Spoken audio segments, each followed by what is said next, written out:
చాలా మంది నాకు పెడుతున్న కామెంట్ ఏంటంటే అక్క రోజుకి ఎన్ని వీడియోస్ మనం అప్లోడ్ చేస్తే మన ఛానల్ త్వరగా మానిటైజేషన్ కంప్లీట్ అవుతుంది, త్వరగా వాచ్ అవర్స్ వస్తాయి, సబ్స్క్రైబర్స్ త్వరగా వస్తారు, ఎట్లా అక్క అని అడుగుతున్నారు.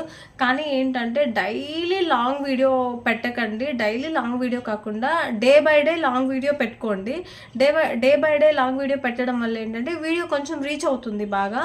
షార్ట్ వీడియో మాత్రం డైలీ పెట్టండి. షార్ట్ వీడియో డైలీ పెడితే సబ్స్క్రైబర్స్ బాగా వస్తారు. Long video day by day ఖచ్చితంగా డే బై డే మీ ఛానల్లో వాచ్ అవర్స్ కంప్లీట్ అయ్యి మానిటైజేషన్ అయ్యేదాకా డే బై డే పెట్టండి. తర్వాత కావాలంటే మీరు వీక్లీ 2 లాంగ్ వీడియోస్ పెట్టుకున్నా ప్రాబ్లం లేదు. మనకేంటంటే 365 డేస్లో 4000 వాచ్ అవర్స్ రావాలి కాబట్టి day by day long video పెట్టడం వల్ల మనకి ఎంతో కొంత వ్యూస్ వస్తాయి, ఎంతో కొంత సబ్స్క్రైబర్స్ వస్తారు కాబట్టి వాచ్ అవర్స్ అనేది కలిసి వస్తాయి అనమాట. సో కానీ మీరు వారానికి ఒక వీడియో అలా పెడితే మాత్రం ఛానల్ అనేది చాలా స్లో అవుతుంది. సో దీన్ని బట్టి మీరు వీడియోస్ పెట్టుకోండి.